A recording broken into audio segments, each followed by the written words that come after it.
촬영을 시작하겠습니다. 하나, 둘, 셋.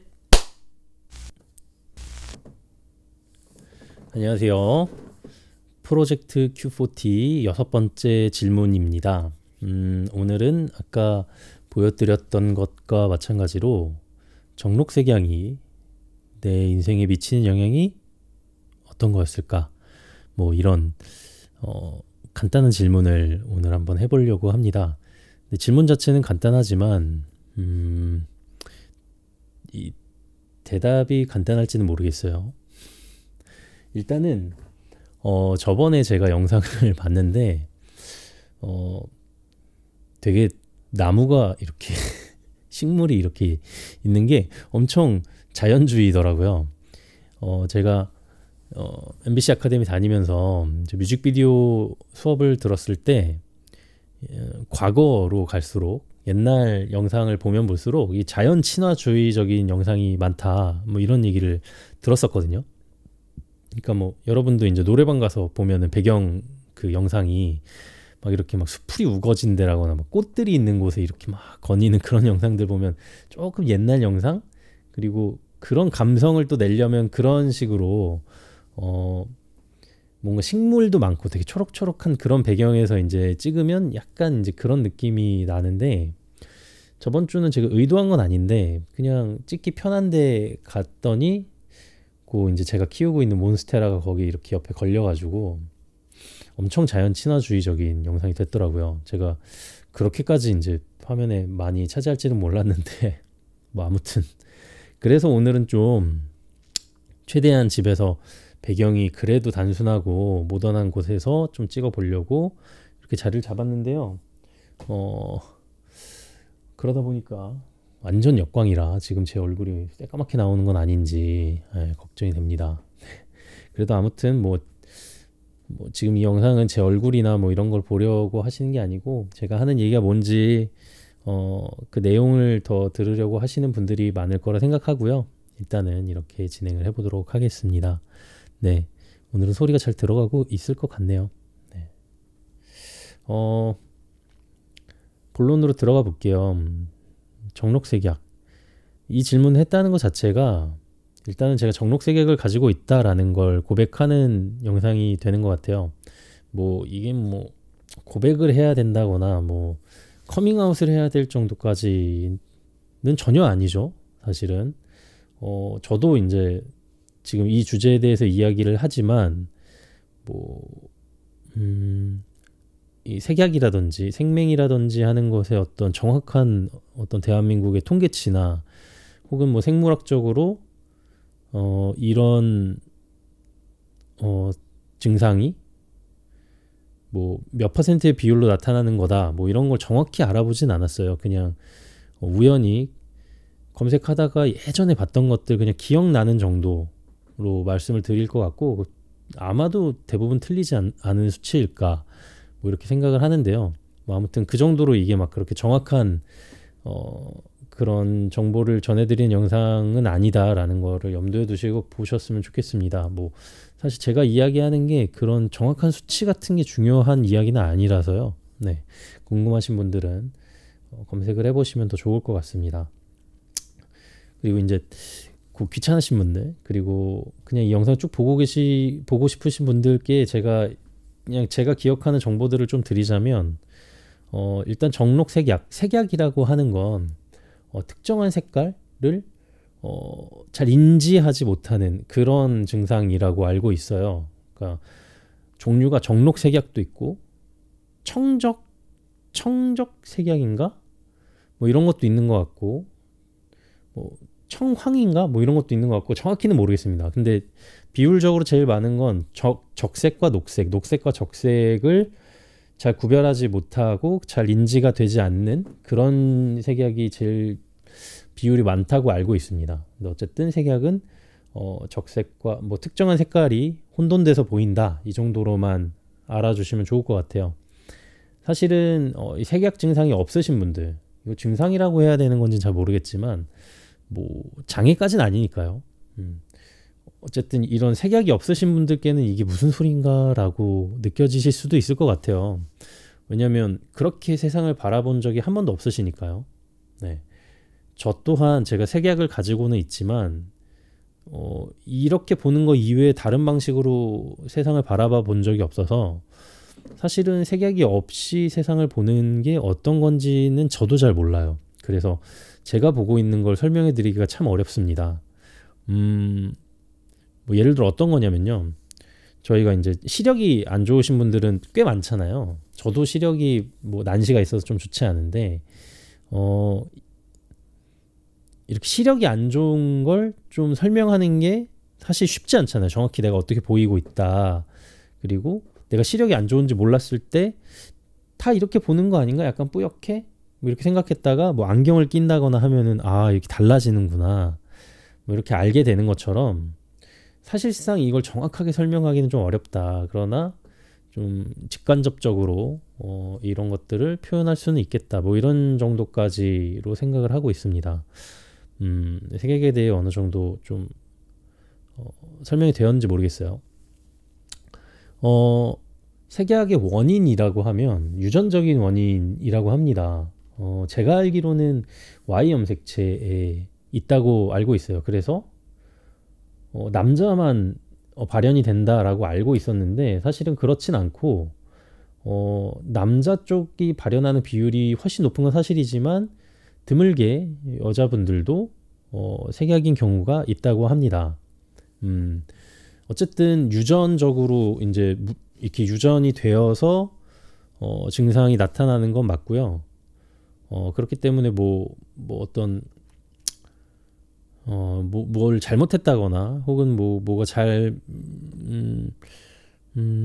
되지 않아서 뭐 모르겠어요. 그 뭐 어떤 원인 때문에 그렇게 생긴다라는 거를 뭐 그렇게 생각하기는 어렵고 그냥 유전이다. 네, 키가 유전이고 뭐 체질이 유전인 것처럼 색약도 유전이다. 뭐 이렇게 알고 있습니다. 네, 저도 유전이 된 것 같고요. 네. 또 뭘 말씀드리면 될까요? 퍼센트로는 확실히 기억은 안 나는데 뭐 남자가 뭐 1%인가 10%인가 뭐 그 정도 됐던 것 같고 여자는 그거에 한 10분의 1 정도 됐던 것 같아요. 그래서 생각보다 흔하게 주변에서 볼 수 있는 증상이다. 색약은. 예. 주변에 여러분들도 학교 다니면서 한두 명 정도 색약이 있었던 걸로 기억하지 않으시나요? 뭐 반에 한두 명 정도, 뭐 없을 수도 있지만 뭐 그 정도의 비율로 아주 드문 케이스는 아니다. 이렇게 얘기를 할 수 있을 것 같습니다. 특히 요즘에 좀 더 이렇게 이슈가 됐던 건 더 글로리라는 그 드라마에서 색약을 가지고 좀 그걸 소재로 좀 중요하게 다뤘다고 알고 있어요. 저는 보지는 못했는데. 그래서 조금 더 많은 분들께서 이 색약 증상에 관한 관심을 가지고 계시는 것 같다. 뭐 이 정도로 설명을 드리면 될 것 같습니다.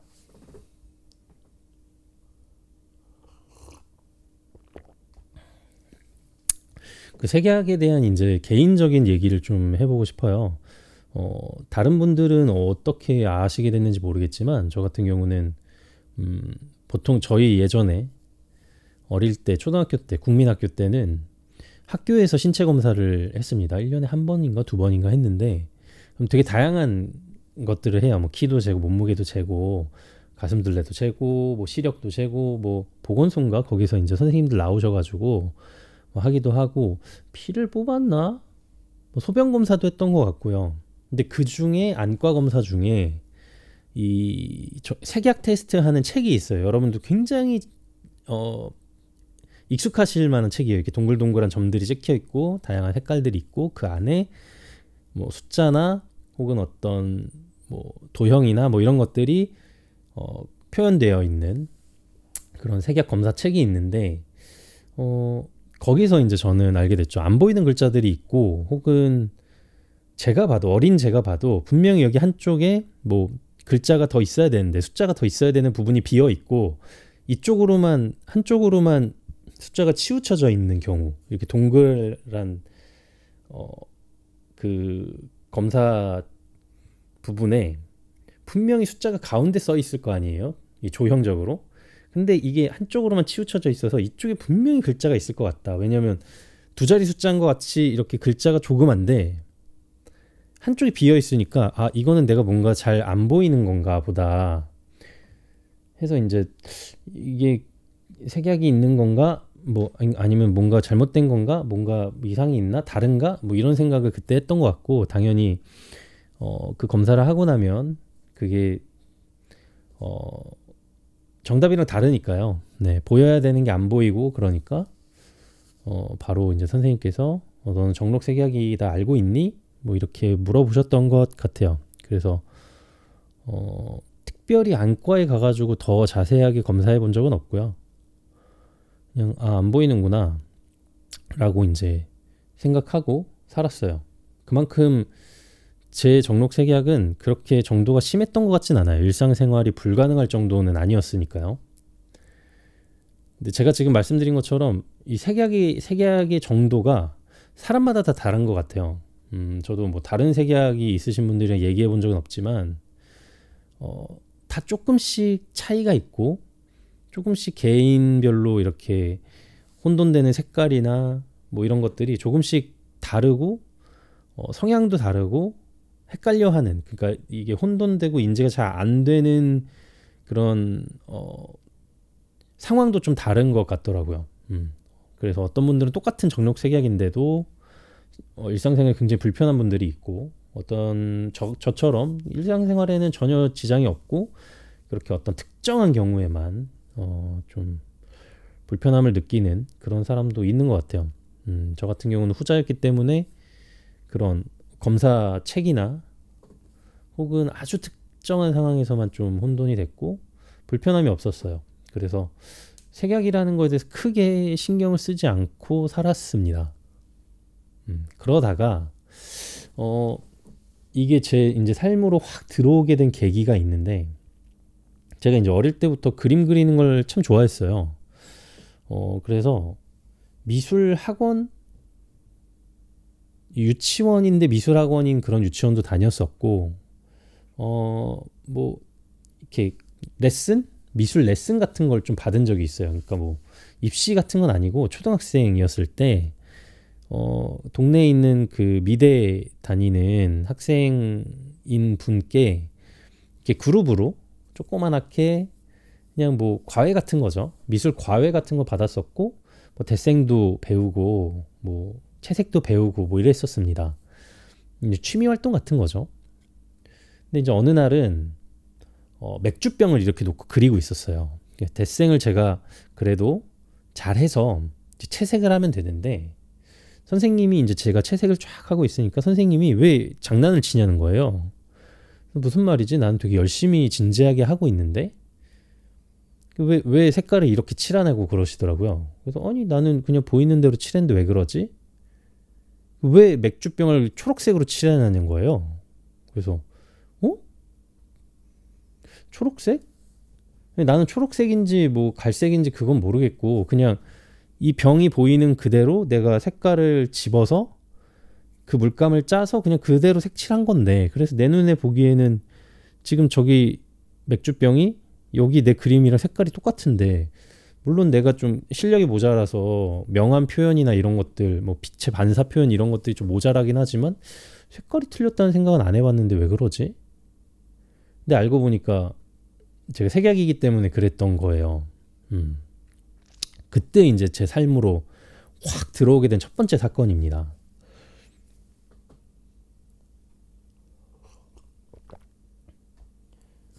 어린 저는 그게 막, 와, 내가 이렇게 다르게 본다고? 충격이다.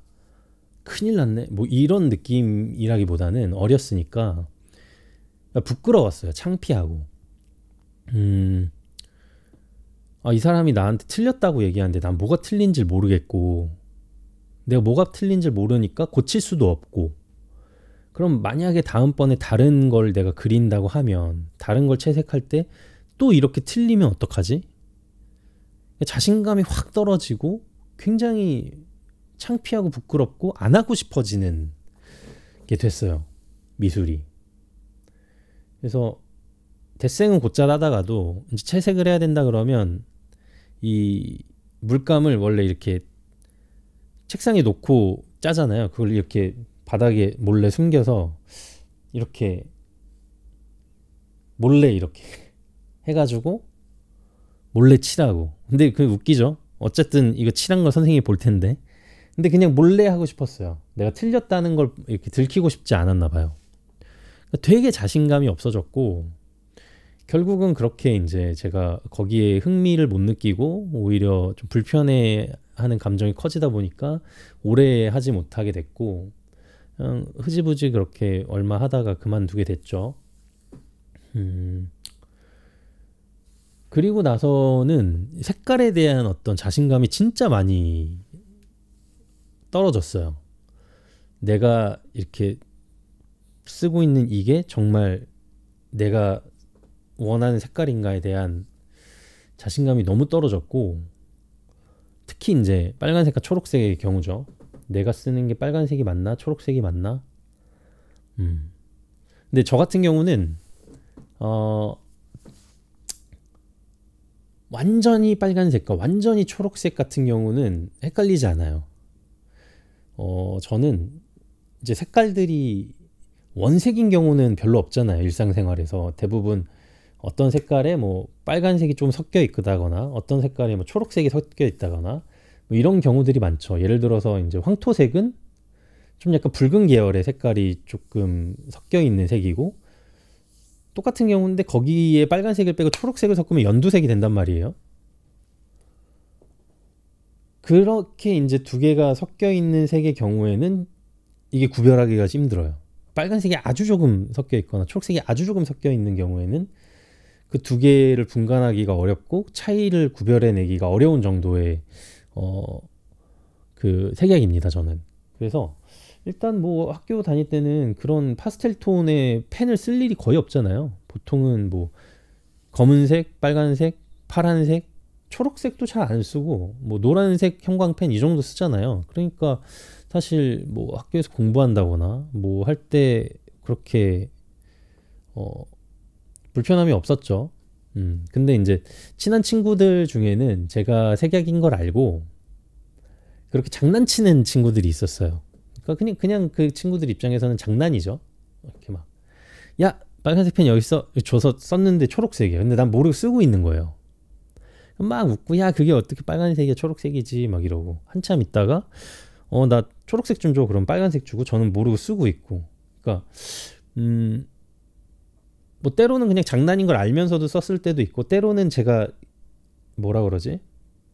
좀, 그걸 인지해야겠다는 생각 안 하다 보니까 그냥 썼는데 얘네들 입장에서는 그게 되게 재밌는 장난이고 뭐 이랬던 적도 있죠. 뭐 막 웃어 넘기기도 하고 막 야 왜 그래 이러면서 짜증도 내기도 했는데 사실은 지나고 보니까 저는 그 작은 행동들에 좀 상처를 받은 것 같더라고요. 그러니까 핸드폰 그 보호 필름에 생활 스크래치 나는 것처럼 아주 작게 나는 상처들이지만 그게 이제 쌓이고 쌓이니까 좀 화면이 안 보이게 뿌얘지는 그런 느낌의 상처들이 생긴 거였어요. 색깔에 대한 어떤 그 자신감 결여가 참 여러 가지로 제 삶의 그 자신감들을 좀 하락시킨 것 같아요. 여러분 생각보다 사람이 색깔에 대해서 이야기하고 색깔에 대해서 구별해야 되는 순간들이 굉장히 많습니다. 인생을 살면서 되게 사소한 부분들이라 그냥 놓치기 어려운 아니 그냥 놓치고 넘어가는 부분들인데요. 뭐 예를 들어서 뭐 옷 고를 때 한 번도 뭐 이 색깔이 정말 그 색깔일까? 이렇게 생각하고 사신 적 없잖아요. 저는 이제 뭐 옷 사러 어딜 간다거나 신발 사러 어딜 간다거나 하면 내가 보는 이 색깔이 진짜 그 색깔일까라는 생각을 늘 하거든요. 가령 아직도 저는 카키색이 초록색 계열인지 갈색 계열인지에 대해서 잘 모르는데 초록색 계열이라고 하더라고요. 맞나요? 근데 저는 이제 카키색을 보면 약간 갈색 계열이다라는 생각을 해요.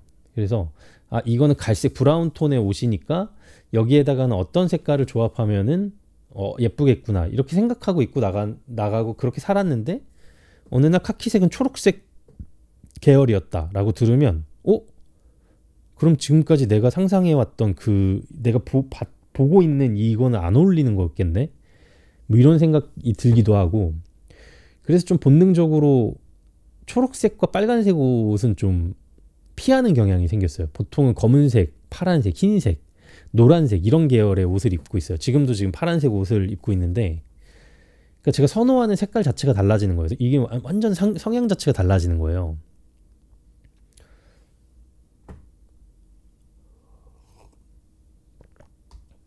와, 그럼 크리스마스 어떡하냐 이러는데 여러분들은 경험해 보셨을지 모르겠는데 크리스마스 초록색과 크리스마스 빨간색은 좀 정해져 있어요. 같은 초록색도 굉장히 다양하잖아요. 좀 연두 색깔스러운 좀 노란 초록색이 있고 좀 이렇게 파란색 쪽으로 오는 청록색 비스무리한 그런 푸르스름한 초록색이 있거든요. 근데 크리스마스 초록색은 조금 더 이 파란색 쪽으로 간 푸르스름한 초록색이었을 때 좀 예뻐요. 근데 이게 좀 약간 노란색이 가미된 노르스름한 초록색일 때 완전 빨강이랑 딱 겹쳐놓으면 저는 그게 막 번쩍번쩍 보이거든요. 번쩍번쩍번쩍번쩍해요. 두 개가. 이런 경험은 잘 없으실 거예요. 특히 이제 체크 무늬로 빨간색, 초록색, 빨간색, 초록색 이렇게 된 격자 무늬로 된 어떤 그런 디자인을 보면 막 번쩍번쩍번쩍번쩍 하거든요. 눈이. 아마도 제 눈이 초록색과 빨간색을 인지하는 데 있어서 혼돈을 느끼는데 그게 엄청 많이 있으니까 막 혼돈을 일으키면서 번쩍거리는 것 같아요. 제 눈에서. 그래도 저는 크리스마스는 좋아합니다. 크리스마스는 색깔로만 보는 게 아니니까요. 뭐 아무튼 저는 그렇게 이제 좀 색에 대해서 자신감이 결여되어 있었고 또 좋아하는 색깔에 대해서 좀 영향을 많이 받았죠. 색약에 영향을 받아서 좋아하는 색깔이나 색을 바라보는 방식이나 뭐 그 색을 대하는 태도 같은 것들이 형성이 됐는데 대부분 다 약간 부정적인 것이죠. 좀 자신감이 결여된 거니까.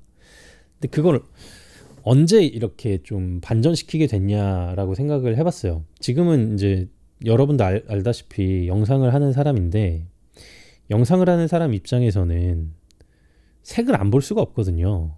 예, 자막도 색깔을 넣어야 되고 뭐 피부 톤도 잡아야 되고 특히 뭐 화이트 밸런스 같은 것도 잡아야 되고 물론 그것들이 저한테 어떤 어려움을 주는 색깔들은 아니기 때문에 크게 막 문제를 느끼진 못하지만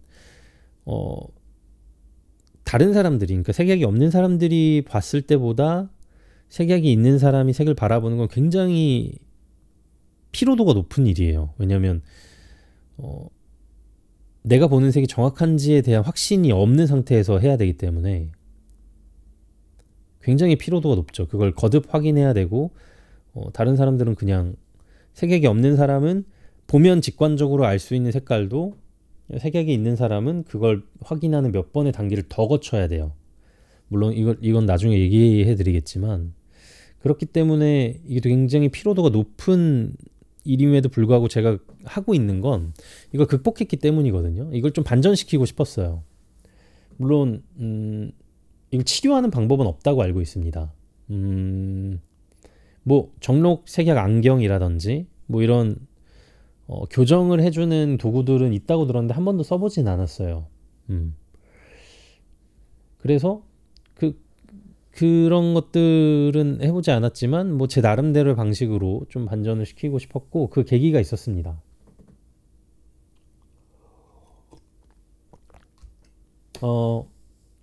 저는 이제 사진 찍는 걸 좋아했어요. 지금 영상을 하고 있지만 지금도 사진 찍는 걸 좋아하고 처음에는 이제 사진을 많이 찍으러 다니면서 좀 영상에 입문하게 됐죠. 사진을 찍으면서 뭐 80년대생 여러분들 공감하시겠지만 저희 때에 비로소 디지털 카메라라는 게 조금 상용화되기 시작했던 시기예요. 필름에서 디지털로 넘어오면서 할 수 있었던 건 뭐냐면 후보정이라는 거죠. 그리고 아낌없이 찍어도 된다라는 그런 게 이제 필름에서 디지털 카메라로 넘어오면서 생긴 다른 점이었어요. 저는 사진을 우선 디지털 카메라로 먼저 배웠고 그걸로 한창 사진의 재미를 느낀 다음에 필름으로 넘어갔다 다시 오는 사람이기 때문에 처음에 디지털 카메라를 썼을 때는 뭐 후보정이고 뭐가 없죠. 그냥 찍는 거죠. 사진 찍는 거 그냥 많이 찍고 아무거나 막 찍고 그러다가 이제 필름 카메라 아버지가 가지고 계셨던 니콘의 FM2 좋은 카메라죠. 그 망치가 없으면 그걸로 못을 박을 수 있다는 아주 명기인데 그 카메라에 필름을 사서 예전에는 뭐 그때까지만 해도 편의점에서 필름을 팔던 때예요. 그래서 코닥 필름 사가지고 24방짜리 30방짜리 사가지고 넣어서 찍고 인화하고 그때는 전 대학교 다닐 때인데 학교에 사진관이 있었어요. 운이 좋았죠. 그래서 뭐 그걸로 사진 찍어서 거의 매일 일주일에 한 두세 번 이상씩은 인화를 맡기고 그리고 그때 한창 유행했던 게 토이 카메라라는 게 유행했어요. 플라스틱으로 만든 일회용처럼 생긴 카메라인데 그것도 필름을 넣고 뭐 다양한 그 베리에이션이 있었어요. 그냥 찍는 것도 있고 어안 렌즈처럼 생긴 것도 있고 뭐 렌즈가 4개 붙어 있는 것도 있고 뭐 굉장히 다양한 토이 카메라들이 많아서 토이 카메라를 사서 그거 거기다도 필름 넣고 막 찍고 다니고 인화하고 보면 필름 카메라는 그 필름 카메라 특유의 색감이 있잖아요. 근데 디지털 카메라는 그 색감이 없단 말이에요. 그러니까 저는 디지털 카메라를 찍고 필름 카메라를 찍어 보니까 이 디지털 카메라로 찍은 사진도 필름 카메라처럼 느낌을 내고 싶은 거예요. 그럼 이제 뭘 해야 되냐? 포토샵을 해야 되는 거죠. 네, 후보정을 하려면. 그래서 포토샵을 이제 만지기 시작했어요. 포토샵도 만지고 뭐 인터넷에서 뭐 그때 많은 정보는 아니지만 그런 색감을 조정하는 방식에 대해서 좀 정보를 얻고 뭐 커브나 이런 것들 건드려 보기 시작하고 그러면서 어떤 이 색에 대한 공부를 다시 하게 된 것 같아요. 뭐 디자인 하시는 분들이나 이런 분들처럼 전문적으로 한 건 아니지만 색에 대한 이해를 좀 그때부터 하기 시작했어요. 색은 기본적으로 뭐 파란색, 빨간색, 초록색 이렇게 RGB로 구성이 돼 있구나. 이 인화할 때는 CMYK 색깔로 구별을 하는구나. 이거는 어떻게 돼 있구나. 그래서 프리즘은 뭐 빨주노초 파남보 해가지고 다시 이제 그 빨간색으로 돌아오게끔 하는 이런 뭐라 그러죠 그거를? 무슨 환? 그런 거 있잖아요. 포토샵 딱 키면은 이렇게 쫙 빨간색부터 쭉 해가지고 보라색 해가지고 다시 빨간색으로 돌아오는 그 동그라미 보신 적 있으시죠? 가운데는 뭐 하얀색이고 이제 그런 것들을 자주 눈에 이제 보게 되면서 색깔은 여기서 요 색깔로 넘어가려면 조금 더 빨간색 쪽으로 가는구나. 조금 더 초록색 쪽으로, 초록색이 좀 더 파란색 쪽으로 가는구나.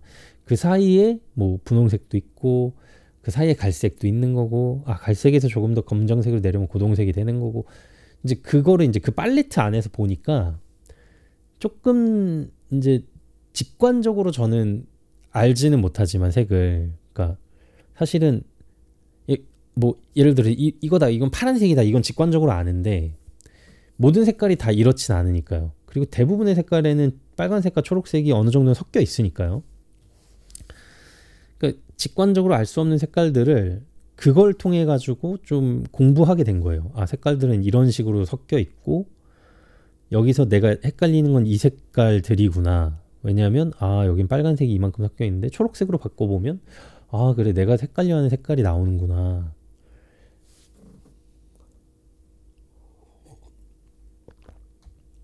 그래서 저는 그걸 통해서 좀 뭐라 그럴까 미지의 영역 색이라는 미지의 영역을 조금은 알 것 같다라는 느낌을 받게 됐어요.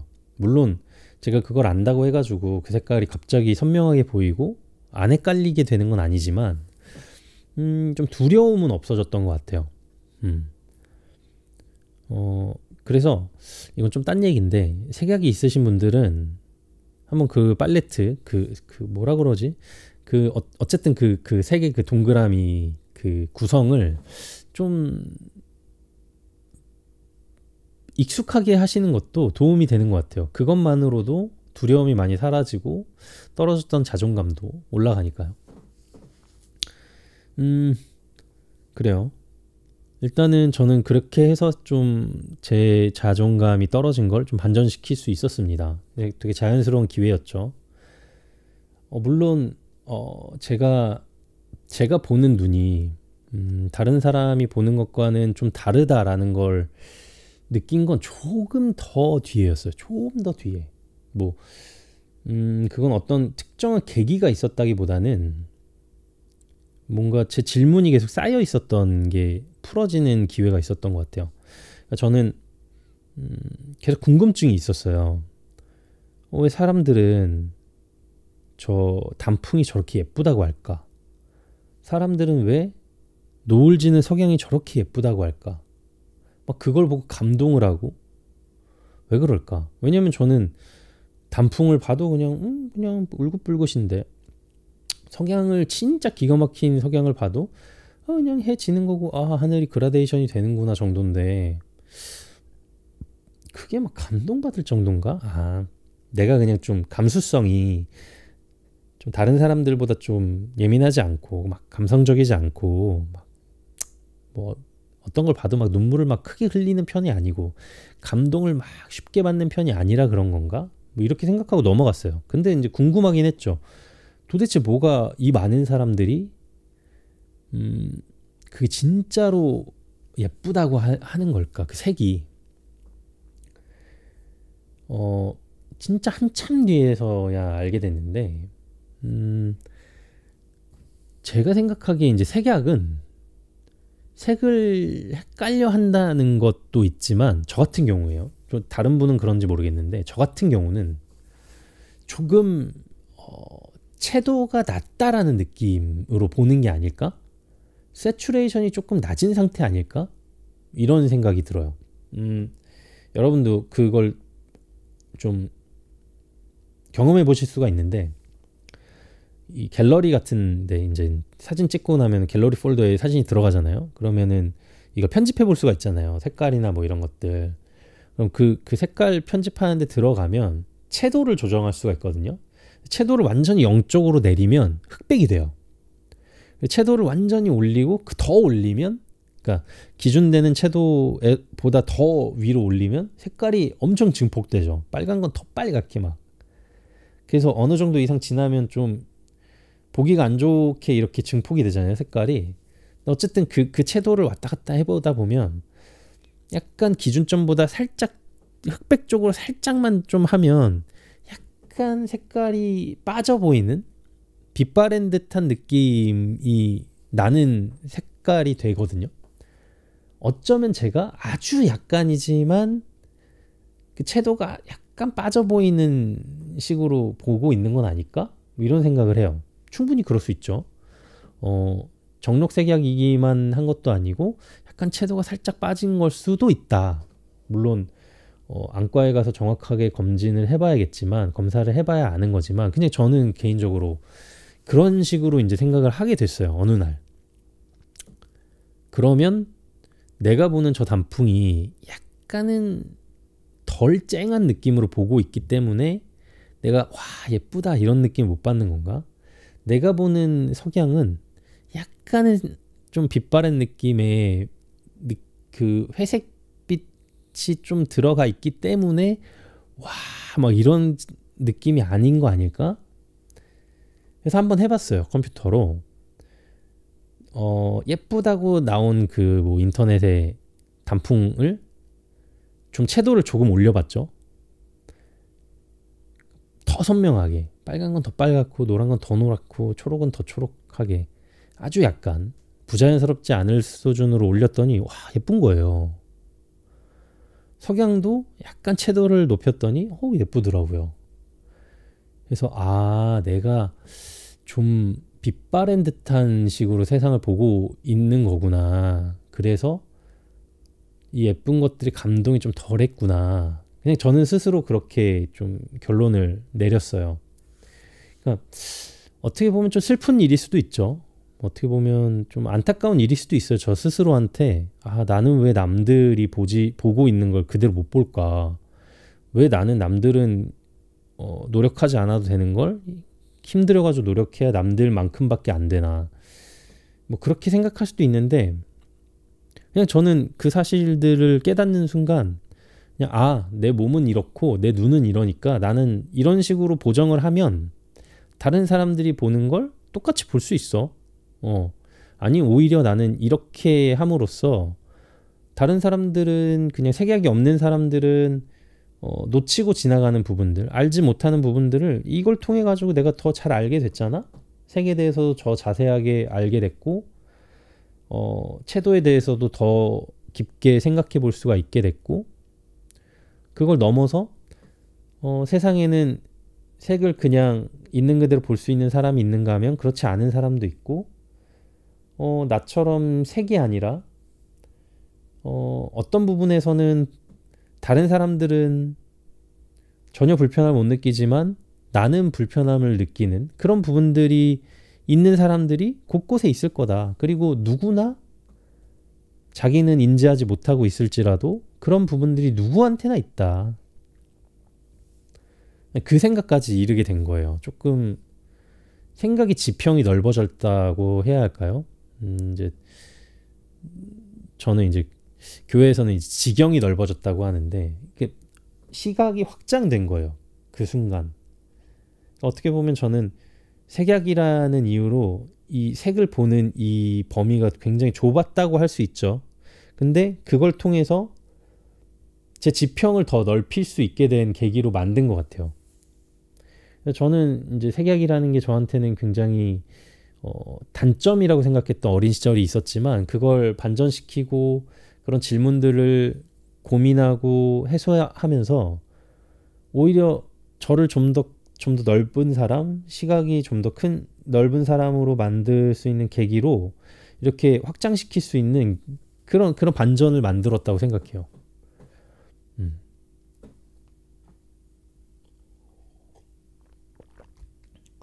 오히려 저의 부족함이 좀 더 저를 나은 사람으로, 좀 더 넓은 사람으로, 좀 더 다른 사람으로 만들어줄 수 있었던 거죠. 그러니까 뭐 다른 세상도 마찬가지인 것 같아요. 그 사람들은 본인이 보는 게 전부라고 생각할 때가 있고, 물론 저도 말은 이렇게 하지만 굉장히 편견이 많고 되게 적은 정보를 전부 다라고 생각하는 경우가 너무 흔하죠, 저도. 근데 그래도 이런 경험들을 통해서 이런 뭐 색약이라든지 뭐 이런 것들을 통해서 좀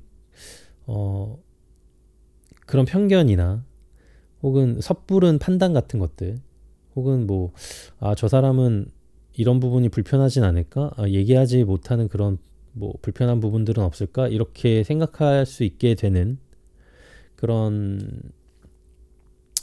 사고 방식 같은 것들을 좀 배우게 되고 시도해 보게 되는 것 같아요.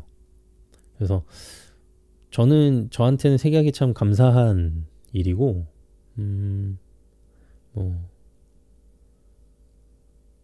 이제는 뭐 바꿀 수는 없지만 당연히 되게 소중한 느낌이에요. 이상하죠? 아무튼 그렇습니다. 마지막으로 제가 영상을 하면서 어떻게 이제 색을 정확하게 표현하려고 하는지에 대해서 좀 그 팁, 노하우 같은 걸 좀 남겨보려고 합니다. 일단 저는요, 이 색깔을 그냥 제 눈으로 보는 그 색깔을 믿지 않아요. 그럴 수밖에 없죠. 그러다가는 완전 싹 망할 수 있으니까. 나는 빨간색 테두리라고 넣었는데 사실 알고 보니 막 초록색이었고, 막 그러면 안 되잖아요. 근데 이 기관은 빨간색이 자기네 그거 브랜드 색깔이고, 근데 난 다른 색으로 했고, 이러면 안 되잖아요.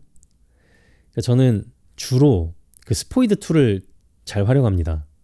스포이드 툴을 활용하면요, 그러니까 스포이드 툴이 뭐냐면 그 화면에 있는 그 제가 스포이드로 딱 찍은 그 포인트에 있는 색깔이 무슨 색인지를 정확하게 보여주는 툴이에요. 거의 모든 디자인 툴, 포토샵, 뭐 편집 프로그램인 파이널 컷, 뭐 애프터 이펙트, 거의 모든 이제 색깔을 사용하는 그런 프로그램에서는 무조건 스포이드가 있습니다. 스포이드를 사용해서 정확히 그 색깔이 뭔지를 뽑아내고요. 그리고 그 색깔을 그냥 제가 눈으로 본다고 똑같은 색을 찾을 수가 없거든요, 저는. 그러니까 찾을 수는 있는데 아닌 색깔을 고를 때도 있는 거죠. 그래서 그 색깔이 넘버가 뭔지, 그 색깔에 부여되는 그 숫자들이 있어요. 영문이랑 숫자가 혼합된 하나, 둘, 셋, 넷, 여덟 개인가? 6개인가? 8개일 거예요. 그 이름이 뭔지는 모르겠는데 어쨌든 그 번호가 부여되어 있거든요. 색깔마다. 그 번호를 기억해 놓습니다. 뭐 어디 써놓는다거나 복사해 놓는다거나 뭐 주로 작업할 때는 써야 되는 그 색깔들을 이렇게 넘버링 해가지고 딱 붙여놓죠. 포스트잇으로. 그리고 제 이제 개인 팔레트, 그 프로그램에 있는 팔레트에다가 커스터마이징을 해가지고 딱 그 색깔들을 놔둡니다. 그래서 헷갈리지 않고 그 색깔들을 딱 쓸 수 있게 그렇게 이제 해놓는 게 이제 습관이 됐고요. 그거는 뭐 색약이 있건 없건 상관없이 그건 되게 좋은 습관이라고 생각해요. 왜냐면 정확한 색깔을 써야 될 때가 있거든요, 분명히. 근데 이건 비슷하겠지 하고 이렇게 색깔을 이제 하면 브랜딩 돼 있는 색깔 같은 경우에는 그 미묘한 차이 때문에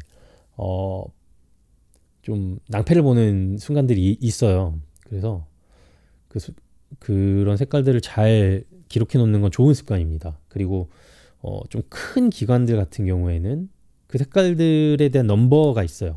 RGB 값이 있고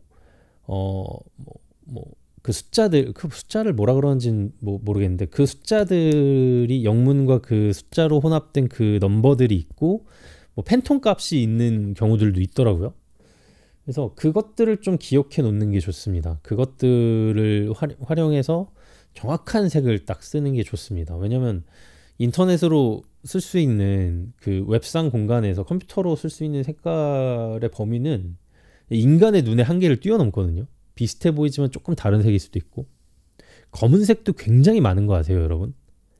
똑같은 검은색인데 쭉 보면 미묘하게 달라요. 미묘하게 다른 검은색들이 있어요. 근데 어디는 뭐 이 검은색을 쓴다, 어디는 저 검은색을 쓴다, 이런 게 다르거든요. 그러니까 이제 그런 것들을 잘 적어 놓는 건 좋은 습관이다. 그리고 저는 당연히 색약 때문에 그런 습관이 있다. 이게 이제 첫 번째고,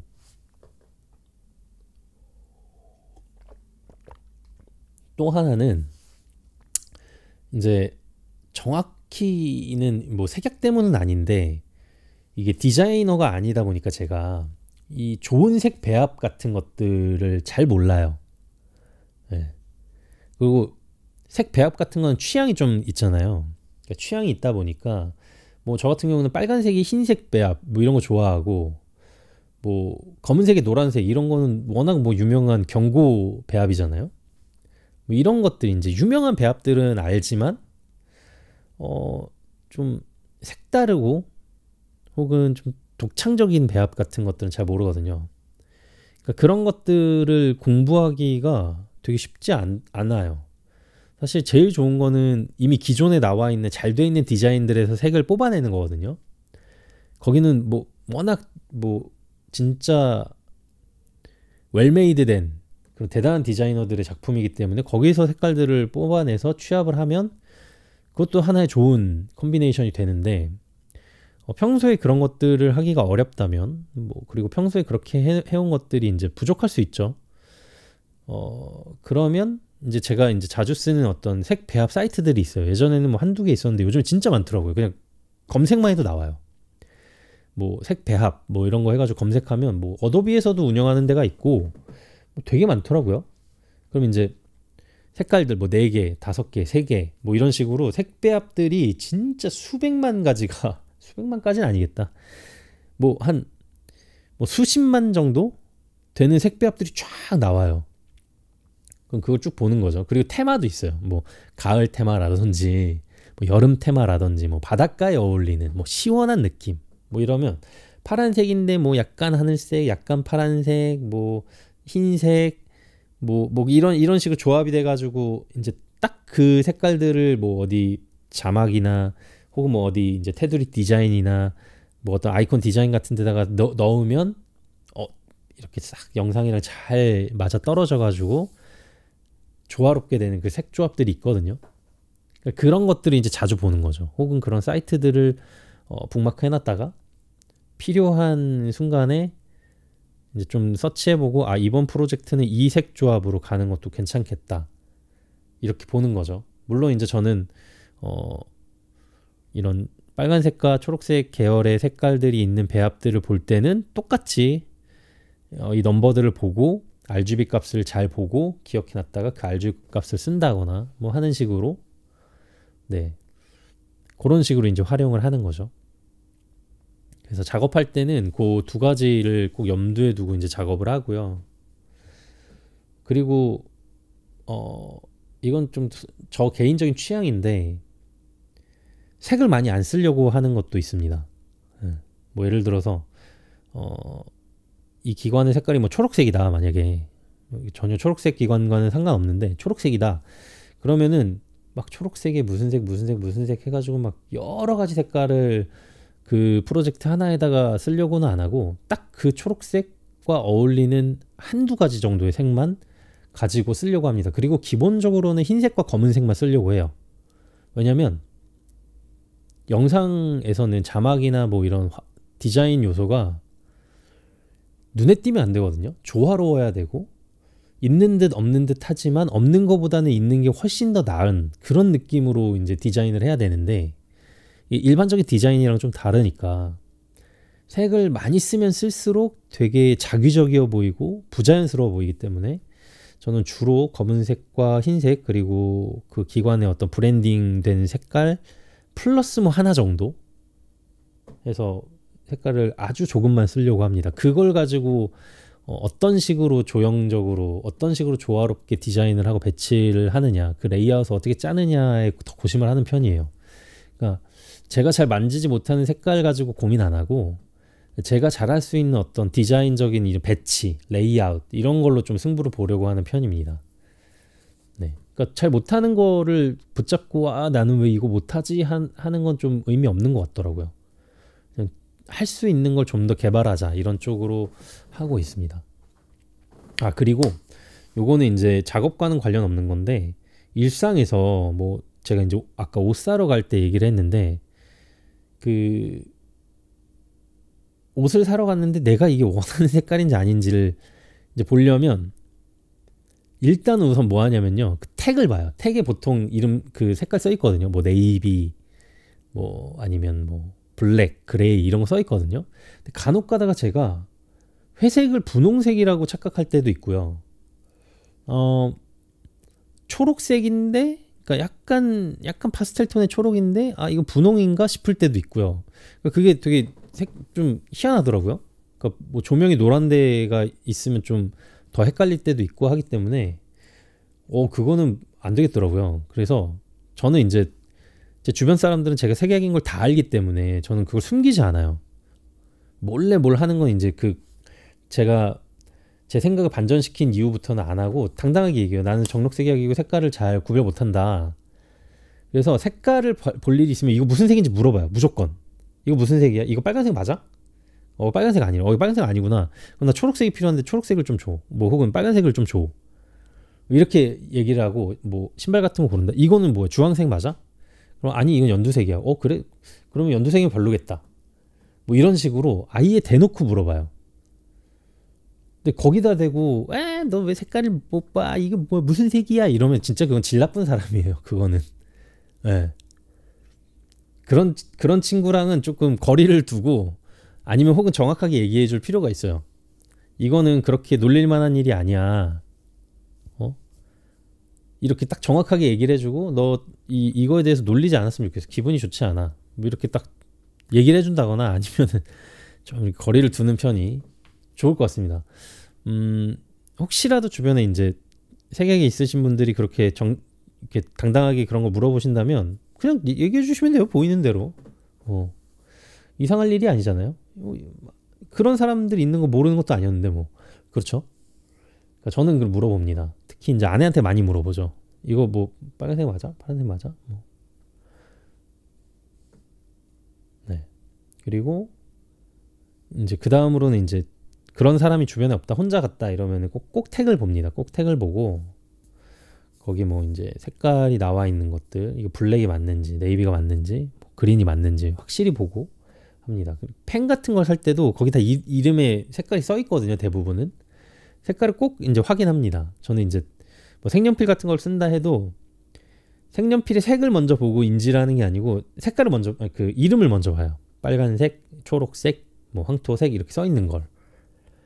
그러니까 글씨로 색을 인지하는 습관이 들어 있습니다. 근데 그것마저도 이제 불가능하다. 그러면 핸드폰 어플이 있어요. 색깔을 찍어주는 어플이 있거든요. 그럼 이제 사진을 딱 찍으면 그 부분의 색깔이 RGB 값으로 무슨 색인지가 나와요. 그럼 RGB 하면은 레드, 그린, 블루거든요. 그럼 제가 헷갈리는 거는 레드와 그린이기 때문에 그것만 확인하면 됩니다. 저는 레드가 더 수치가 높은지, 그린이 더 수치가 높은지, 그러면 이제 머릿속으로 그 세 개 그 동그라미에서 이게 어느 쯤에 있는 색깔인지를 머릿속으로 확인하는 거죠. 그래서 딱 보고 황토색인지 연두색인지 모르겠어. 그럼 그걸 사진을 딱 찍어봐요. 딱 보면 레드가 더 많아. 그럼 약간 붉은 계열일 테니까 황토색. 이런 식으로 생각을 하는 거죠. 이거 약간 너무 진해가지고 색깔이 헷갈리는데 고동색이야? 뭐야? 아니 진한 초록색인가? 모르겠어. 그럼 사진 딱 찍어보고 그린이 더 많았어. 이건 되게 진한 초록색이었어. 오케이. 그럼 나는 이 약간 초록색 계열의 옷이 필요했는데, 아이템이 필요했는데 이거 사야겠다. 뭐 이런 식으로 이제 하는 어플도 있으니까 그런 것들을 활용하면 좋을 것 같아요. 물론 이제 제가 뭐 교정 안경이나 이런 것들을 써보면 또 달라지겠죠. 근데 제가 교정 안경 한번 사려고 한번 검색해 봤더니 진짜 이 정록색약도 보통 정록색약 이러는데 초록색 쪽의 색약도 있고 빨간색 쪽의 색약도 있대요.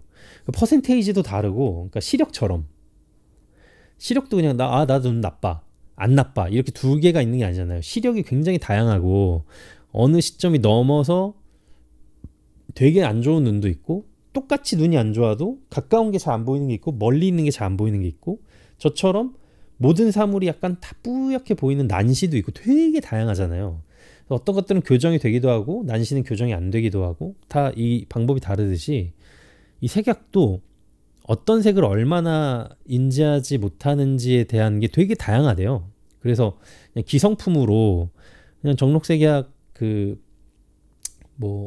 교정 안경 해가지고 파는 거 그냥 쓴다고 해가지고 확 드라마틱하게 바뀌는 게 아니고, 이것도 검사하고 자기 눈에 맞는 안경을 직접 이렇게 안경 사듯이 그렇게 사야 교정이 잘 된다고 하더라고요. 그래서 관심이 있는데 저는 일상생활에 크게 불편함이 없는 편이라 가격 대비 제가 만족을 할 수 있을지 아직 좀 판단이 어려워서 좀 구입을 보류하고 있습니다. 네. 근데 계속 제가 이제 일상생활에 불편함이 없다 이렇게 말씀을 드리는데, 마치기 전에 이제 그 얘기를 좀 궁금해하실 것 같아서 한번 해드리는 거 좋을 것 같아요. 보통 색약이라 그러면 제일 궁금해하시는 게 운전 어떻게 해 이거거든요. 근데 제가 듣기로는 그래요. 그 빨간색과 그 초록색, 노란색, 그 횡단보도에 쓰이는 그 세 가지 색깔은 이런 색약이신 분들도 구별할 수 있게 만들어진 그런 특별한 색깔, 찾아낸 색깔이죠. 제일 안 헷갈리는 색깔로 만들어졌다고 들었어요. 그래서 저 같은 경우는 거기 나오는 초록색은 다 초록색으로 보이고요. 빨간색으로 보이고 노란색으로 보입니다. 그래서 운전하는 데는 아무 지장이 없고, 오히려 진짜 불편할 때는 그냥 불 안 들어오는 그런 신호등이 진짜 불편하죠. 불이 안 들어오는데 어떻게 알아? 네.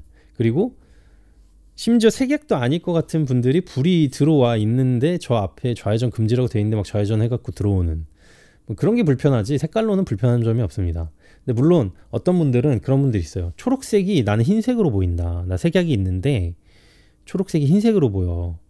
근데 저는 이해할 것 같아요. 왜냐면 그냥 지면에 이렇게 색칠된 인쇄된 색깔들을 그래도 좀 보기가 편하거든요. 근데 이 불빛으로 나오는 색깔 있잖아요. 특히 원래는 옛날에 불빛이 빨간색이 많았죠. 그리고 노란색, 그리고 초록색 불빛. 뭐 예를 들어서 요즘에도 그런 거 되게 많은데 충전해야 될 때는 빨간색으로 딱 꽂으면 빨간색인데 충전 다 되면 초록색으로 바뀌잖아요. 그게 진짜 보기가 어려워요. 그러니까 이렇게 빨간색이었다가 초록색이 이렇게 바뀌는 걸 이렇게 보잖아요. 그러면은 그게 두 개가 다르다는 건 알아요. 빨간색이랑 초록색이 다른 색깔이라는 건 알아. 이렇게 바뀌면. 근데 빨간색인 거 보고 한참 있다가 딴 데 막 이제 뭐 하다가 딱 보면 그 불이 들어온 게 초록색인지 빨간색인지를 구별하는 게 한 번에는 안 돼요. 이렇게 자세히 보고 있어야 돼. 그러면 빨간색은 아까 질감이 좀 매끈했던 것 같은데 요거는 질감이 조금 거칠거칠하네. 다른 색인가 보다. 그러므로 초록색인가 보다. 뭐 이런 식으로 생각을 하고 초록색이라고 생각하고 보니까 초록색 같네. 뭐 이런 느낌이에요. 그러니까 좀 더 노란색 같네. 이러면 초록색이더라고요. 그리고 때로는 그 초록색 불빛이 어떤 톤이냐에 따라서 채도가 어떠냐에 따라서 약간 하얗게 보이는 경우도 있더라고요. 저도. 그래서 횡단보도 불빛이 하얗게 보인다. 초록색이. 뭐 그러는 것도 이해가 돼요. 네. 그래서 사람마다 다르다. 이게 사람마다 다르구나. 저 인지가 되는 게 뭐 이렇게 느꼈고 저는 진짜 되게 크게 그렇게 불편한 수준의 색약은 아닌가 보다. 이렇게 또 한 번 느꼈습니다. 근데 뭐 전 더 글로리 안 봤지만 거기 보면은 뭐 극단적으로 초록색과 빨간색을 뭐 이렇게 뭐 싫어한달까? 막 그거에 대해서 컴플렉스가 있는 사람이 나온다고 하더라고요. 그래서 뭐 집에 뭐 그런 가구도 없고 그런 색깔에 뭐 차도 새로 뽑았는데 흰색인 줄 알고 뽑았는데 알고 보면 초록색이고 막 이런 경우가 나오는데 사실 뭐 저는 제가 그 정도까지는 아니어가지고 그런 건진 잘 모르겠지만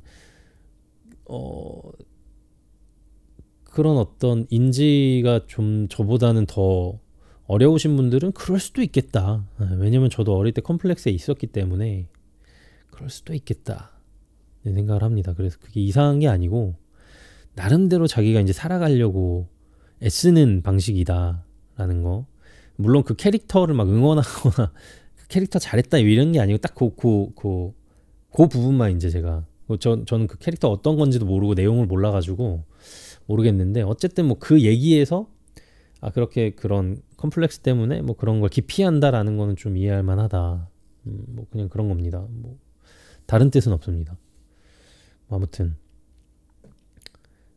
제가 이렇게 살면서 제 색약에 대해서 이렇게까지 오래 얘기해 본 건 처음입니다. 저도 얘기하면서 막 두서가 없었던 건 저도 한 번도 정리해 본 적이 없었기 때문이고요. 그냥 살려고 하다 보니까 이렇게 했던 것들을 좀 말씀을 드렸는데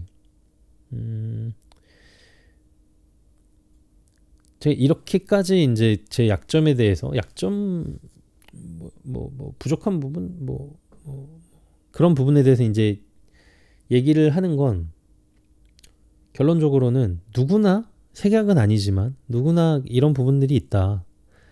다른 사람들 혹은 뭐 평범하다고 하는 사람들 혹은 뭐 일반인이라고 하는 되게 안 좋은 표현이죠.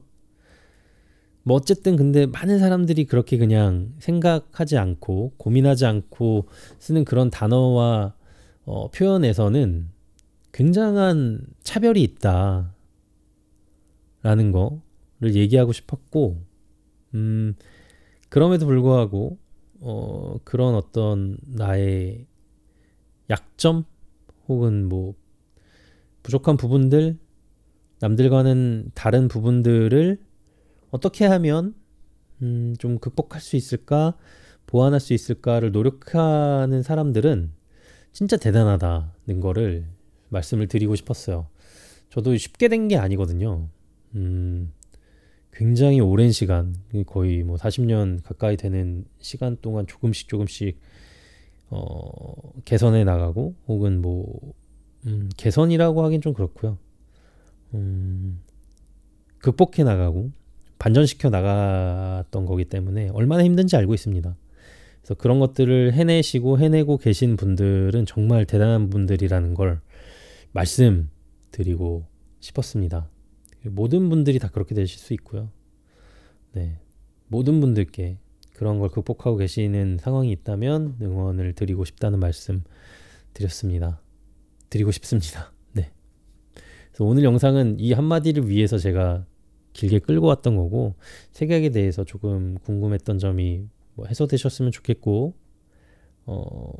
색약이 아니더라도 좀 그런 약점들이 있는데 극복하기가 쉽지 않다라고 느끼시는 분들께는 좀 힘이 되는 영상이었으면 좋겠다. 방법은 다 있다는 걸 포기하지 않으면 뭐 괜찮은 순간이 온다. 뭐 이런 뻔하지만 해드리고 싶은 말씀을 드리고 싶은 영상이었습니다. 네. 언제나 마무리는 어렵군요. 아무튼 오늘은 되게 길게 또 찍었네요. 영상을 끝까지 봐주셔서 감사하고요. 늘 진짜 감사합니다. 왜 이 영상을 끝까지 보실까? 이 영상을 왜 재생을 하실까 하는 그런 마음을 가지면서도 그렇기 때문에 감사하다. 그렇게 생각하고 있다는 거 말씀드립니다. 네, 늘 감사하고 응원합니다. 오늘 영상 여기까지입니다. 시청해 주셔서 진짜 감사합니다. 영상 마치겠습니다. 하나, 둘, 셋.